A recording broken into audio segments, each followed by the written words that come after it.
Friends, CM Revanth రెడ్డికి ప్రమాదం, 5 ఎమ్మెల్యేలు రాజీనామా. ఈ విషయాన్ని తెలుసుకునే ముందు వీడియో మీరు కంప్లీట్గా చూడండి. అప్పుడే మీకు కంప్లీట్ ఇన్ఫర్మేషన్ ఏంటో అర్థమవుతుంది. అదేవిధంగా చాలామంది వీడియో చూస్తున్నారు కానీ సబ్స్క్రైబ్ చేసుకోవడం మాత్రం మర్చిపోతున్నారు. దయచేసి సబ్స్క్రైబ్ చేసుకోండి. సబ్స్క్రైబ్ చేసుకోవడం వల్ల నేను చేసే ప్రతి ఒక్క అప్డేట్ మీరు ముందుగానే పొందగలుగుతారు. అదేవిధంగా చాలామంది లైక్ చేయడం మర్చిపోతున్నారు. దయచేసి లైక్ చేయండి. లైక్ చేయడం వల్ల ఈ ఇన్ఫర్మేషన్ అనేది మనం చాలామంది రీచ్ చేసే వాళ్ళు అవుతాం. ఇంకా లేట్ చేయకుండా వీడియోకి వెళ్ళిపోతాం. ఫ్రెండ్స్, కాంగ్రెస్ పార్టీకి సీన్ రివర్స్ అవుతోంది. కాంగ్రెస్లో చేరిన గద్వాల ఎమ్మెల్యే బండ్ల కృష్ణమోహన్ రెడ్డి గొడవకు కొట్టిన బంతిలా తిరిగి మళ్ళీ బీఆర్ఎస్లోకి వచ్చారు. ఇంకొంతమంది అలాగే తిరిగి వస్తారన్న ప్రచారంలో భాగంగా భద్రాచలం ఎమ్మెల్యే తెల్లం వెంకట్రావు పేరు పైకి వచ్చింది. అయితే నిప్పు లేనిదే పొగరాదు అన్నట్లు అసెంబ్లీ సమావేశాల సమయంలో ఛాంబర్కు వెళ్ళి మరీ కేటీఆర్తో పాటు ఆ పార్టీ ఎమ్మెల్యేలను కలిశారు తెల్లం.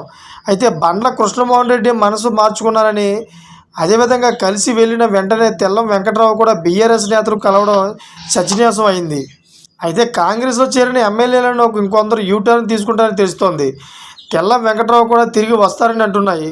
అయితే బీఆర్ఎస్ పార్టీ వర్గాలు తెల్లం వెంకట్రావు మంత్రి పొంగులేటి శ్రీనివాసరెడ్డి అనుచరుడు అసెంబ్లీ ఎన్నికలకు ముందు భద్రాచలం కాంగ్రెస్ టికెట్ కోసం ఆయన గట్టి ప్రయత్నాలు చేశారు.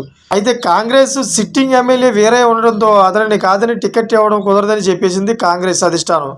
దీంతో బీఆర్ఎస్ నేతలతో మంత్రాలు జరిపి టికెట్ హామీలతో గులాబీ కండువా కప్పుకున్నారు తెల్లం వెంకట్రావు. భద్రాచలం నుంచి బీఆర్ఎస్ ఎమ్మెల్యేగా విజయం సాధించారు. ఉమ్మడి ఖమ్మం జిల్లాలో 10 అసెంబ్లీ నియోజకవర్గాలు ఉంటే బీఆర్ఎస్ నుంచి గెలిచిన ఎమ్మెల్యే వెంకట్రావు ఏది ఏమైనా ఒక్కసారి కలిసేందుకు రాజకీయంగా సంచలనంగా మారి చర్చకు దారితీసింది.